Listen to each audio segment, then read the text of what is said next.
కీర్తన గ్రంథం 34:8 ఇలాగు రాయబడి ఉంది. అదేదనగా, యెహోవా ఉత్తముడని రుచి చూసి తెలుసుకొనుడి, ఆయన్ని ఆశ్రయించు నరుడు ధన్యుడు. ఏంటంట? యెహోవా ఉత్తముడని రుచి చూసి తెలుసుకోవాలి. ఎలా రుచి చూస్తాం? మీ అందరికీ తెలుసు.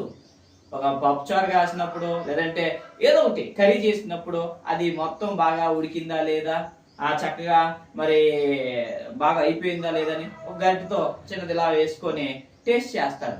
మరి టేస్ట్ చేసినప్పుడు బాగుంది అనుకోండి, ఓకే. బాగాలేదనుకోండి, ఉప్పు తగ్గిందా, కారం తగ్గిందా, పులుపు తగ్గిందా, ఇవన్నీ చెప్పుకుంటూ వస్తారు.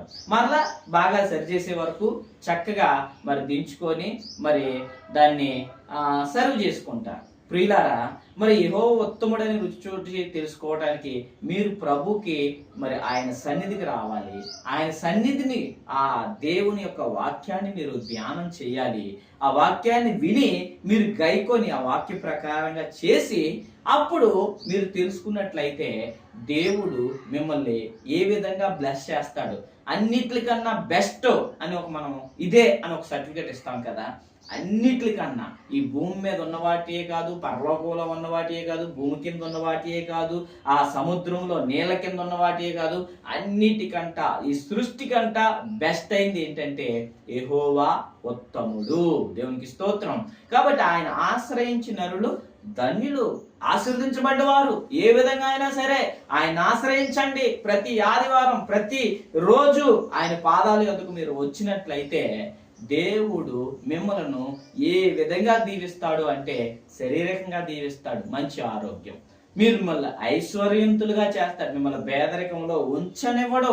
ఎప్పుడు ఆయన వాక్యాన్ని విని దాని ప్రకారం చేసినప్పుడు. ఇంకా మరణం విషయంలో మీరు ధన్యులు.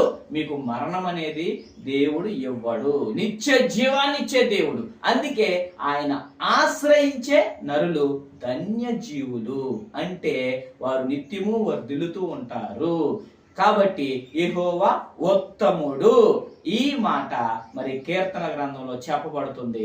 వాక్యాన్ని ఎవరైతే విని ఆ ఉత్తమమైన దేవుణ్ణి ఆశ్రయిస్తారో వారు ఆశీర్వదించబడ్డ జనాంగము. దేవునికి స్తోత్రం.